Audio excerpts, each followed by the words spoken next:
बच्चों, मैं doctor Savita tank, सहायक आचार्य हिंदी। आज मैं कक्षा बीए पार्ट 3 के लिए पेपर फर्स्ट में, जो कि हमारा आधुनिक काव्य संचयन का है, उसके अंतर्गत नई कविता के विषय में हम बात कर रहे थे। इससे पूर्व मेरे 2 व्याख्यान नई कविता के बारे में हुआ है, जिसके अंतर्गत मैंने नई कविता का सामान्य परिचय और परिभाषा, दूसरा जो व्याख्यान था उसमें हमने नई कविता का नामकरण की सार्थकता और नई कविता का स्वरूप के बारे में बात की थी। आज का जो व्याख्यान का विषय है वह है नई कविता के प्रमुख कवि और उनकी रचनाएं। नई कविता के मुख्य कवियों में अज्ञे, मुक्तिबोध, गिरजा कुमार माथुर, भारत भूषण अग्रवाल, शमशेद बहादुर सिंह, केदारनाथ सिंह, कुंवर नारायण, भवानी प्रसाद मिश्र, रघुवीर सहाय, विजय देव नारायण शाही, हरि नारायण व्यास, नरेश मेहता, सर्वेश्वर दयाल सक्सेना, धर्मवीर भारती आदि नई कविता के प्रमुख कवि माने गए हैं। आज हम नई कविता में के अंतर्गत अज्ञे के बारे में, नई जो प्रमुख कवि हैं उनमें अज्ञे के बारे में जानेंगे। अज्ञे सच्चिदानंद हीरानंद वात्स्यायन अज्ञे प्रयोगवादी धारा के प्रवर्तक हैं। अज्ञे कहानीकार, उपन्यासकार, कविता लेखक एवं निबंधकार तथा आलोचक आदि के रूप में हिंदी साहित्य में प्रकट हुए। इनका जीवन वैविध्यपूर्ण है, वैसा ही इनका साहित्य है।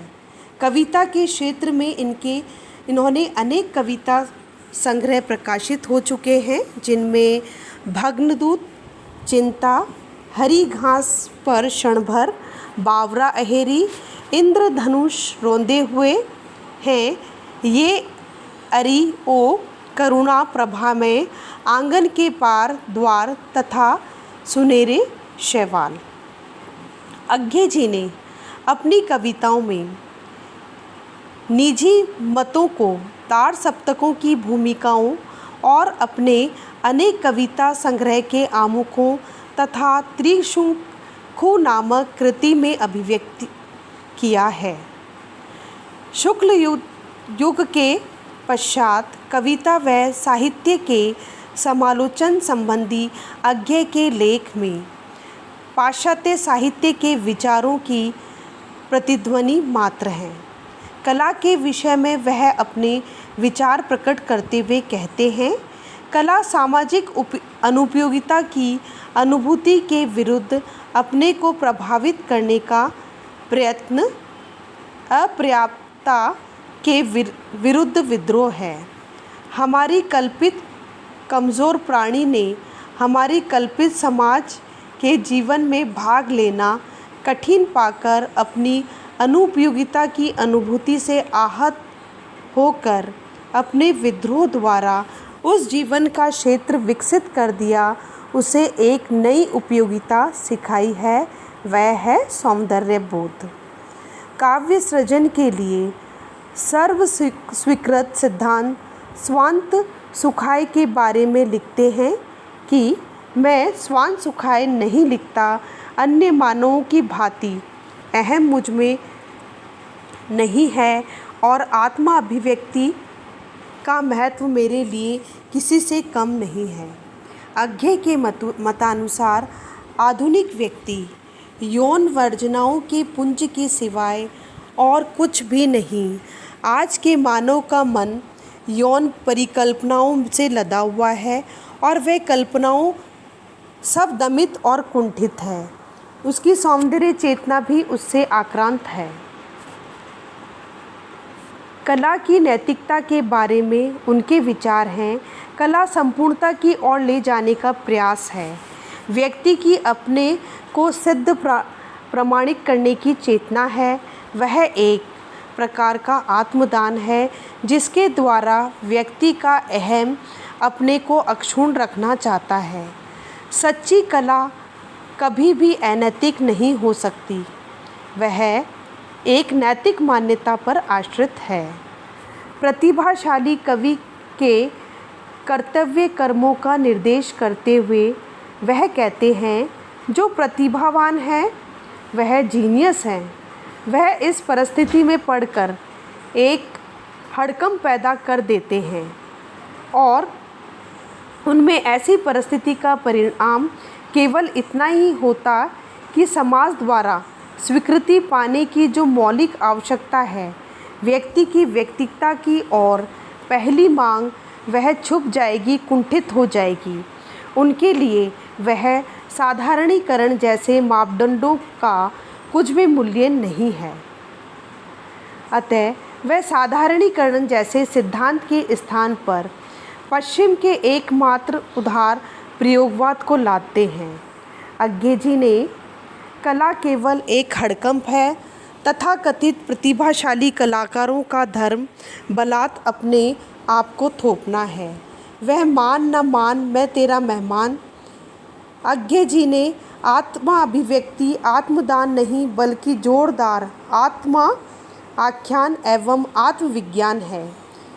आधुनिक अज्ञे की दृष्टि से व्यक्ति मात्र काम कुंठाओं का पुंज है और वह काम वासनाओं में उसका समूचा जीवन है। सौंदर्य बोध मानव को उसके समूचे संदर्भों में न देखकर उसे केवल यौन कुंठाओं के चक्रव्यूह में आबद्ध देखना चाहता है। ऐसा सौंदर्य बोध नैतिकता के बंधनों से सर्वदा रहित है। अज्ञे जी के अनुसार व्यक्तिकता निरे अहम से दूषित है। उसमें विनय, सौजन्य और कौलीन के लिए कोई स्थान नहीं है।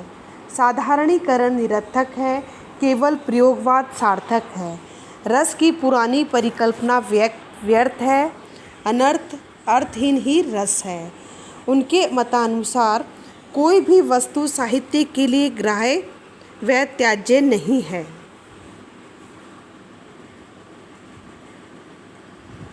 आंगन के पार सन 1961 अज्ञे की भग्नदूत चिंता इत्तेल्यम हरी घास के क्षण पर बावरा अहेरी इंद्रधनुष रौंदे हुए ये अरिओ करुणा प्रभा में तथा रूपावरा के बाद प्रणीत एक काव्य कृति है। इसमें अंत सलीला, चक्रला, शीला तथा असाध्य वीणा 3 खंड में है। आंगन के पार में अज्ञे ने कवि का जो रूप लक्षित हुआ है उसमें कवि को विश्वास है कि व्यापक सत्य का कोई अंतिम छोर नहीं है। एक आंगन के पार द्वारा ही खुलता है। द्वार के पार फिर आंगन, फिर भवन की ओर छोर, अंततः द्वार और आंगन भवन में तथा भवन द्वारा आंगन में हो उठता है। वहाँ द्वारी अगारी का भेद विलुप्त हो जाता है। सुनहरे शैवाल जो कि 1963 में अज्ञे की प्रकृति परक कविताओं का एक नया संकलन है। इससे पूर्व पूर्वा नामक संकलन जो कि सन 1965 में लिखा गया, भग्नदूत 1933 से 50 तक के कतिपय कविताओं को प्रकाशित कर चुके हैं। सुनहरे शैवाल में कुल 44 कविताएं हैं। इनमें बहुत सी कविता का संबंध प्रकृति चित्रण से है। प्रकृति अज्ञे के जड़ पदार्थों का समूह मात्र नहीं है, बल्कि वह एक संपूर्ण परिवेश है जिसमें मानव रहता है, जीता है, भोगता है और संस्कार ग्रहण करता है। प्रस्तुत रचना में अंकित प्रकृति चित्रणों में छायावादी दृष्टि आत्म केंद्रित है। सूर्यास्त तथा संध्या संकल्प नामक कविता प्रकृति चित्रण में भव्य निदर्शन है। जनवादी कविताओं में अज्ञे ने मानव प्रेम, रूप, यौवन, आनंद, भोग तथा विरह का वर्णन किया है। कुछ कविताओं में वर्ग संघर्ष और संत्रास के क्षीण स्वरों के साथ आज के तनाव और दबावपूर्ण मानव जीवन का करुण क्रंदन सुनाई देता है। मानव के रूप, यौवन, आनंद तथा भोग के चित्रण को प्रधानता दी गई है। अज्ञे के मानव जीवन में तनावपूर्ण चित्रण एक सशक्त अभिव्यक्ति हुई है। शिल्प विधान की दृष्टि से सुनहरे शैवाल में संकलित कविता संतोषजनक है, किंतु इनमें काव्य की किसी नए उन्मेष का सर्वदा अभाव है। कवि अज्ञे कहते हैं बावरा भी उसमें, यूँ मैं कवि हूँ, आधुनिक हूँ, नया हूँ, काव्य तत्व की खोज में कहाँ नहीं गया। चाहता हूँ आप मुझे एक एक शब्द पर सहारते हुए पढ़ें, पर प्रतिभा पे सहारते हुए पढ़ें, जैसे आपको रुचि आप स्वयं गढ़ें। यह इंद्रधनु रोंदे हुए में अज्ञे ने कहा है। इसी प्रकार से बावरा अहेरी में, फूल को प्यार करो पर रिझे तो झड़ जाने दो, जीवन का रस लो देह में मन आत्मा की रचना से, पर जो मेरे उसे मर जाने दो।